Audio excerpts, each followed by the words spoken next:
We continue to get closer to the Big Ten championship game, and while Indiana seems confident they can upset the Buckeyes, do people on the outside think the Hoosiers have a chance?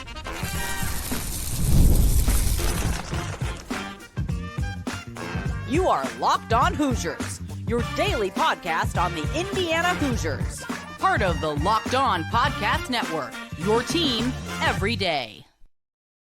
Welcome, and it is the Locked On Hoosiers podcast. I'm your man, Jacob Goins. I appreciate you being here, making this your first listen or your first watch every single day. We are part of the Locked On Podcast Network, which is your team every day. Today's episode is brought to you by FanDuel. If you want to be right in the middle of the action this season, visit FanDuel.com and place your NFL live bets all season long. Well, thank you so much for being here, truly making this your go-to spot for all things Indiana athletics, and it's a jam-packed show today. We're going to be talking basketball at the end as Indiana and head coach Darren DeVries get ready for their Big Ten opener tonight on the road at Minnesota. And I'll tell you why. Indiana just needs to go and get this win. It shouldn't be overly difficult. But we sit down with our buddy Spencer McLaughlin of Locked On College Football and talk about how Indiana could pull off the upset against the Buckeyes and why it might be closer than some people think.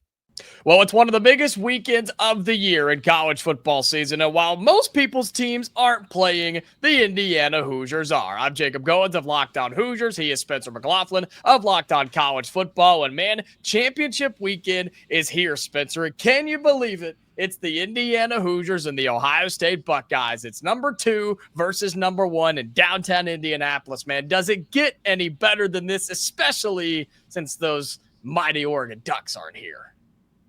Yes, actually, it does get much better than this. I'm not even going to take the Oregon angle. I'm going to take the neutral arbiter of all things college football angle. Okay. Jacob, has there ever been a conference championship game with lower stakes than this? Yeah. I'm legitimately asking. You can't say that though. Don't poo-poo on the Big Ten championship game now, Spencer. It's a big deal. Watch me, Jacob. Deal. Whew, you better be ready. I made some people mad the other day. Here's an honest look at it. Because of the opponent, it is arguably the biggest game in Indiana football history. Yes. Win or lose, it is going to immediately become the second biggest game in Indiana history because the biggest game will be the college football playoff game.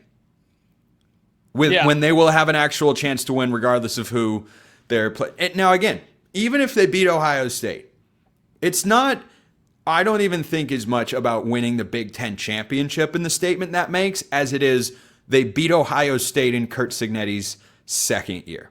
Yeah. This is the SEC equivalent of my guy Will Stein goes to Kentucky, and next year Kentucky is ranked in the top 5 of college football and is beating Georgia in the SEC title game. That's the equivalent.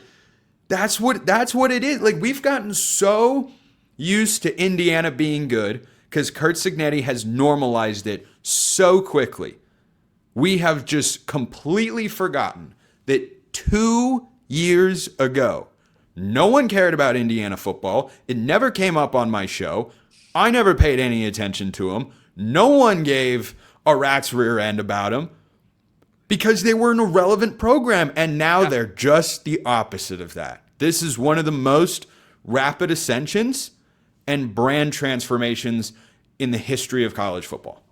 And it needs to be celebrated as such. And with the Big Ten title game, we're going to talk about some college football playoff stuff with the final rankings coming out on Sunday. We'll see what those look like, barring the result of this game. But I'm glad you took that angle, Spencer, because do you expect Indiana from the outside in your college football perspective, right? Do you expect Indiana to play that way, to be fired up, to give it everything they've got, 150% to win this game in comparison to Ohio State, who's been here X a number of times where it doesn't really matter as much to the Buckeyes? Do you expect it to be that, or two of the best teams in college football are just going to go at it for 4 I think two of the best teams in college football are going at it. You know, Ohio State looks so mission-oriented and locked in. Sure.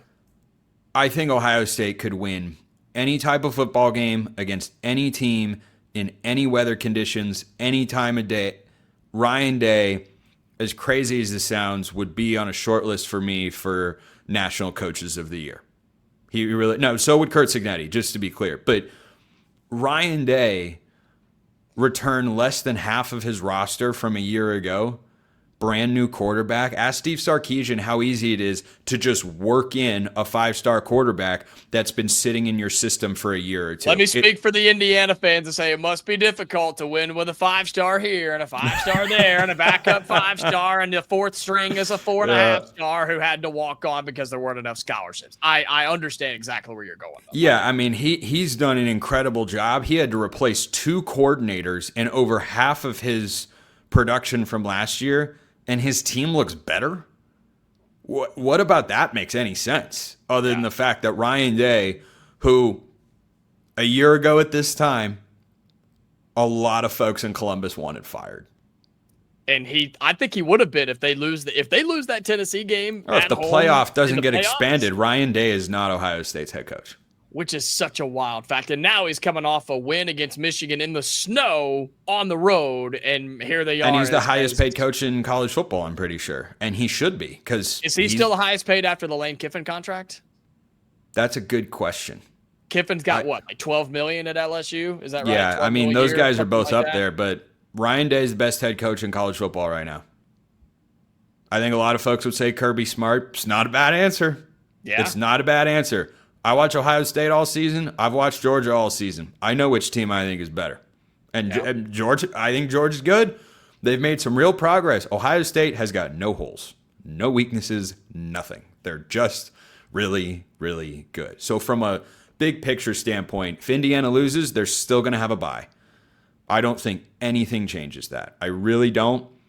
Because if you lose to Ohio State, what, are we punishing you in a big way for that? By the way, even if they were to drop 3 spots down to number 5, oh no, a home playoff game in Bloomington. But it's an extra playoff game. It's an extra game. It is. That's not necessary. Against a group of 5 team who Indiana might beat 70-4.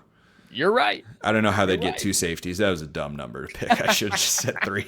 I mean, same. It's a G5 team, man. They play weird, Yeah, but no, I think that this is certainly a great opportunity for Indiana. But of all the conference championship games, the lowest stakes.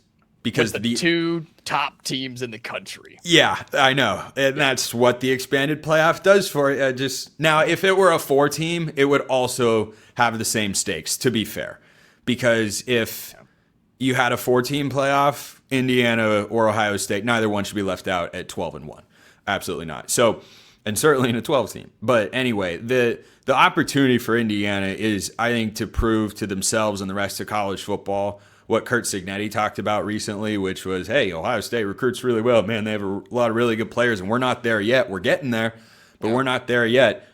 Boy, you make a heck of a statement if you just beat Ohio State. If Indiana wins this game but does not win the national championship, which I think is possible, which is crazy, but it's very possible. If that's how it goes, I think that would put their program in a better position than if they lose this game, but let's say make it to the national championship game and lose. Obviously, winning the Natty is the premier goal for everyone. Nothing benefits your program like that. But of all the outcomes, does the point I'm making, is that coming across like? Yes. Is it because it's winning a Big Ten title, winning a ring, hanging a banner, or is it beating Ohio State? It's beating Ohio State. If you were playing Penn State or even Oregon in this spot, the Oregon game, you and I talked about it, that's probably the biggest win to date in the history of Indiana football. On the road in Eugene, absolutely. Yeah, that's no small thing. Game day in town in Eugene, man, that was an incredibly strong performance. And I think that if they win this Ohio State game and then they can say they're Big Ten champions, I think that's kind of icing on the cake because it's just the brand of you're playing Ohio State. You're in year 2 at Indiana. Man, no one, not even the most red-hearted, bleeding, soul on the chest Indiana fan could have possibly thought when Curt Cignetti got hired, dude's going to take us to the playoff 2 years in a row. You would have been laughed at, and yet you would have been right. Yeah, you would have been right. It's Indiana and it's Ohio State in the Big Ten championship game, the top two teams in the country. We'll talk about the betting lines, plus what has to happen for Indiana to pull off this win and what the playoff rankings are going to look like on Sunday with the outcome across all of college football. We talk about that coming up next. Today's episode of Locked On Hoosiers is brought to you by FanDuel. NFL Sundays move fast. One big play and suddenly everything feels a little bit different. That's what makes live betting with FanDuel so exciting. You're not just watching the game, you're reacting to it in real time. With FanDuel, you can place bets as the action unfolds. Every drive, every momentum swing, every highlight moment. And whether it's your team, an opposing team, or just a team you discovered today, you can do it all with FanDuel. Live betting is best when the game starts to shift. A receiver gets hot, defense tightens up, or the momentum flips after a big turnover. FanDuel lets you jump into the moment with live spreads and money lines as they adjust instantly and player props update as guys heat up. So if you want to be right in the middle of the action this season, visit FanDuel.com to place your NFL live bets all season long. FanDuel, the game moves fast, and so can you. All right, talking more college football. He is Spencer McLaughlin of Locked On College Football. I'm Jacob Goins of Locked On Hoosiers. And our friends at FanDuel, this line has been jumping all over the place, Spencer. Opened up around 5.5, down to 4.5 as you and I talk on this recording. It could be more, it could be less by the time somebody sees this or listens to this, or even when the game kicks off on Saturday. But down to 4.5. And let me give you something crazier. And I'm not saying take this to the bank and put rent on it because of this, but according to ESPN's matchup predictor with all their crazy analytics, Indiana is a 50.6% chance to win, according to whatever fun facts that they want to use. I love it. I think Indiana has a great chance to win. Is that the same group of metrics that's telling the committee they should put Notre Dame in the playoff over Miami? Same one? Yeah, it's the same one. Is it coming from the same source? Because if it is, I got to tell you, I'm not taking it very seriously. Yeah. You know what's wild? Yeah.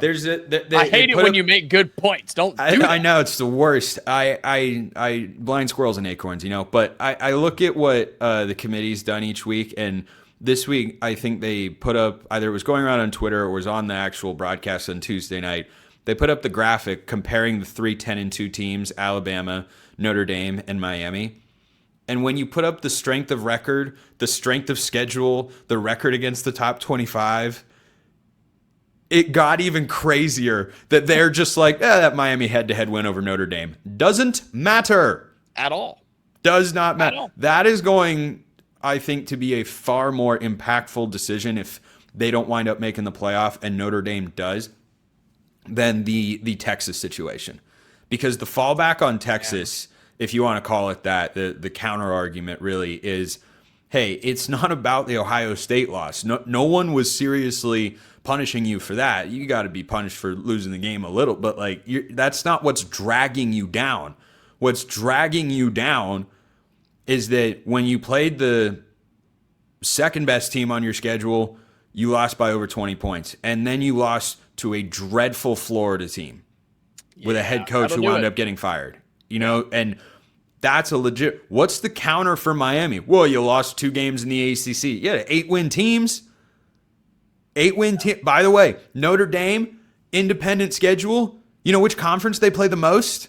ACC. The ACC. And they handpicked the bad teams out of there for most. Which is why their strength of schedule is so comparable to Miami's. They're basically playing the same teams. But yet, one has to be in a conference and one does not. And by the way, Miami beat Pitt by more than Notre Dame beat Pitt on the same field. Same field. Logic. And their committee still said, nope. We like Notre Dame. It's just... Yeah. Well, it's funny. Did you see the quote from the committee chair about some of that stuff? Which one? About Notre Dame in particular? No. Yeah, hold on. Let me pull it up real quick because it's dandy. Funny you bring up Notre Dame while you're pulling that up, because with the latest bracket, and it will most likely change between now and the final one on Sunday, is there's a chance that Indiana Notre Dame could play again. right? And Notre Dame matched up with Indiana. There's that opportunity. Indiana would love nothing more than an opportunity to play Notre Dame. This one, of course, would be a neutral site, and you wouldn't have to go to one place or the other. But I don't know. I think that's fascinating. But luckily, Indiana's not in the path of getting screwed by Notre Dame, but other teams absolutely are. And it's blasphemy that we're allowing them to continue to do what they do. Yeah, so listen to this quote about Alabama. CFP chair Nicole Auerbach tweeted this out. CFP chair Hunter Yurachek said Alabama's early 17-point lead over Auburn, and then the, quote, gutsy call there late in the game to go for it on 4th and 2, and the late forced turnover were what impressed the committee. Auburn isn't a bowl team, and they had a head coach in that game who is their defensive coordinator because he wasn't good enough to be their head coach. But we're supposed to give Alabama mad respect because it was a fun watch, which it was. But if you're talking about resumes, they just feel like they're making it up as they go and using any rationale they can think of in order to put in the brands that they want. I'm not a tinfoil hat conspiracy theorist, but boy, I might stash a little in my cupboard. Well, if we talk about the Big Ten for a moment before we let you go, talking Ohio State, Indiana, Oregon, the possibility of that fourth team is gone now with Michigan losing to Ohio State. Do you feel good about where those teams will be? I guess especially Oregon, because they're the biggest wild card of the Big Ten teams. Yeah, I as an Oregon guy want the Ducks to have the home playoff game because they're not in the Big Ten championship game. If they were to get a first round bye, they'd go over a calendar month in between games. That's a long time to only play against your own guys. Now, the rest is advantageous for the Ducks because they've been banged up the last couple weeks. Their O-line's not at 100%. They've had receivers down the last few weeks. That's beneficial. I don't know about not playing for over a month, and if they stay in that 5 slot, they'll get a group of 5 team in all likelihood. There could be 2 group of 5 teams in the playoff, as I talked about yesterday on my show. How awesome would that be? It just awesome's a word. Chaos, if nothing. Yeah, it'd be chaotic. It'd be chaotic. Let's just say that. But I think that if Oregon stays in that 5 spot, I think that's a really good spot to be because you'll play a group of 5 team who you're going to have a big talent advantage against, and you're going to have to show up because you're going to get their best shot. But you can outplay a team like that and get a comfortable win, get some momentum rolling, and hopefully stay healthy as well. But yeah, and the other thing too is if they were to work their way into being a team that has a bye in the number 4 spot, they'd probably wind up going to Miami. So they would only practice for an entire month, and then they'd go all the way across the country. Don't know if I'm wild about that proposition. Yeah, and looking at Ohio State, Indiana, they should get top 4 seeds. But again, my argument this week, and we won't get into it now, but Indiana, I don't trust the committee not to move Indiana around if they lose to Ohio State. That's my concern. We'll see what they do, win or lose. But Spencer, I need a prediction. What do you have? Ohio State, Indiana. Tell me why the Hoosiers pull it off. I know you want to do it. Deep down, you want to. Really quick, I don't think Indiana drops out of the top 4 if they lose the Big Ten championship game. Okay. I think the committee, and I hope not. I mostly like this logic. I don't think they're going to punish anybody for making a conference championship game. I just want to see that. I want them to go out and prove that to me, and then I'll be okay. That's my biggest argument. Yeah, that's fine. I do want to check the over-under real quick according to our friends at FanDuel, but I struggle picking against Ohio State because they're 48.5, by the way. They're a very complete football team. I think the defenses will play well. I like Indiana's defensive coordinator a lot. I think their personnel over there is underrated as long as Aiden Fisher's healthy. Yes. Yeah. I think that what they can do on that side of the ball is something that gets overlooked because of Mendoza and the receivers. Anytime you got an NFL quarterback and 2 NFL wideouts, that's going to wind up being the case. But yeah, I think the under hits in this one. I'll take Ohio State to win. I think it's just a slight cover. I'll go 27-20. I think Ohio State gets it done. It's Indiana and Ohio State in the Big Ten championship game, and then the college football playoff rankings on Sunday and into the college football playoffs. All right, final segment here on today's episode of Locked On Hoosiers. Thank you again so much for being here. And also, thank you to our buddy, Spencer McLaughlin, Locked On College Football. Be sure you check him out wherever you get your podcast. Same way you find Locked On Hoosiers, you can find him with Locked On College Football. He's covering all the coaching hires and the transfer portal and things. So be sure you check him out. Throw him a subscribe or a subscription or, yeah, sure, however you say that. And make sure you tell him that you came from Locked On Hoosiers. And as much fun as football is to talk about it, we will continue to do that as we get closer to the Big Ten championship game. We do have college basketball, and there's been some great games this week, and Indiana is right in the heart of it as Darren DeVries and the undefeated top 25 Indiana Hoosiers hit the road for their first true road game of the season. And not only is it your first true road game, it's also your Big Ten opener as you go and take on Minnesota tonight. It's an early tip, right? 7 o'clock Eastern, 6 o'clock Central, Big Ten Network, and you're taking on the Golden Gophers of Minnesota. And we're going to dive into some of the numbers here, but I'm just going to say it like it is. And if you haven't noticed, that's what I do on this show. I pride myself on that. Indiana should win this basketball game, and they should win it going away easily. Minnesota, in their first 8 games, has not, and I repeat, not been a good basketball team. Okay, this is also their Big Ten opener. They are on a 3-game losing, second guess myself, a 3-game losing streak is what Minnesota is currently on coming in to this basketball game. They are 4-4 on the year. Okay, they beat Gardner-Webb, Alcorn State. They lost to Missouri, a mid-team in the SEC, by 23 points. They barely beat Green Bay by 7. They squeaked by Chicago State, okay, by single digits or 12 points. Then they lost to San Francisco, Stanford, and Santa Clara.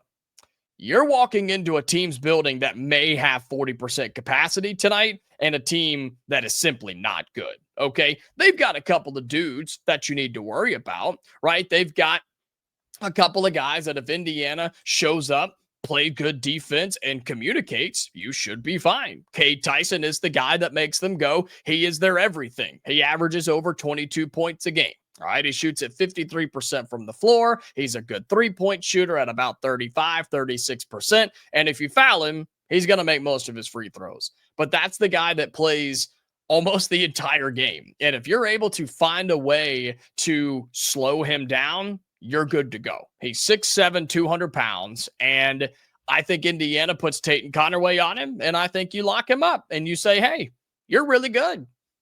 Do you have anybody else? Can you find anybody else to score? And the answer to that question is no. And defensively, I think they are pretty solid. They've only given up 80 points, more than 80 points twice this season. But this is not a good basketball team, okay?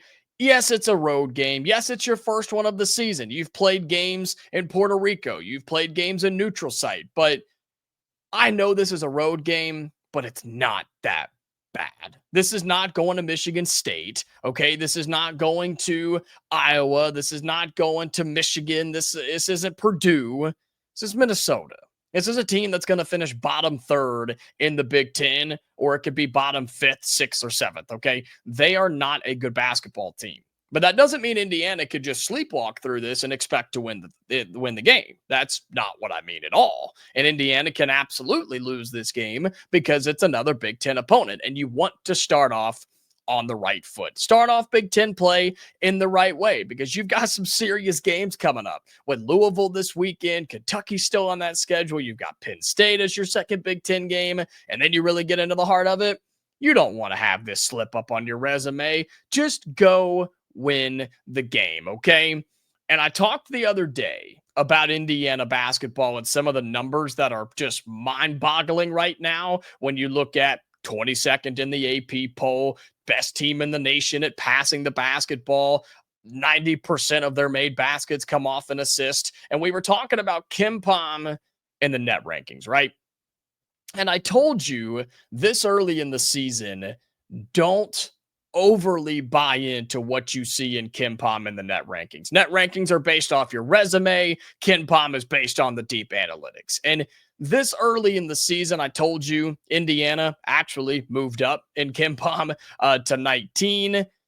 And then in the net rankings, get those pulled back up. Indiana is still a top 20 team in college basketball. You're a top 15 team in college basketball at 13th in the country. Okay. But this early in the season, on the good side of things, just don't overly invest in it and lean on that and say, yep, Indiana, best team in the country because they were 13th in the net. That's not what I'm saying. On the good side, don't overreact to it just yet. But for a team that's bad, if you're bad in the first 8 games in college basketball against bad opponents, medium opponents, and more bad opponents like Minnesota, if you're bad against those teams, you're probably just going to be a bad basketball team. And Minnesota in the net is 143rd. Indiana's 13th. Minnesota is 143rd. They are, don't worry, undefeated at home. Whoop-de-doo, right? Big deal there for Minnesota. But it's when you start looking at their quad 2, quad 3 resume, and it's just abysmal. They're 0-2 against quad 1 teams, which are good teams in college basketball. They're 0-1 against quad 2, and they have a quad 3 loss. That's almost impossible to overcome historically in terms of trying to make the NCAA tournament. Like, you just cannot take quad 3 losses. Quad 4, they're 4-0. So half their wins have come against the worst talent in the country. But that's just resume. Let's go back to KenPom for a minute. We told you Indiana, 19th in the country. You moved up since the last time we talked about it. That's fantastic. Would you like to know where the Minnesota Golden Gophers are in KenPom, which is based off of pure statistics? They are 116th in the country. 116th. So what that means is Indiana is much, much better than them. According to our friends at FanDuel, Indiana is about a 10.5 point favorite. I think you should crush that. Even if Indiana doesn't shoot the basketball well, which we've seen the Hoosiers get in trouble with before this season, you are more talented than them. You are bigger than them. You're faster than them. You are more disciplined than them. You're a better defensive team than them. You're a better coach than them. There's no reason for this game to be close, for this game to get ugly, or for you to lose this basketball game. And if you do, it would be a major disappointment for Darren DeVries, his team, and for the Indiana fan base. And so I don't expect that to be the case, but I say all that to say, just go win the basketball game, man. Just go take care of business. You've got a pretty good stretch coming up of games if you're the Hoosiers. Again, top 25, 7-0 in the season. You've got Minnesota tonight, Louisville this weekend. Then you've got Penn State coming to Assembly Hall, which is awesome. You go on the road to Rupp and take on Kentucky, Chicago State, Siena, and then you open up Big Ten play with Washington at home. You've got a chance to really build your resume and also build some confidence here too. And it starts tonight with taking care of business, shutting down their main guy, and just going and winning the basketball game. It really is just that simple.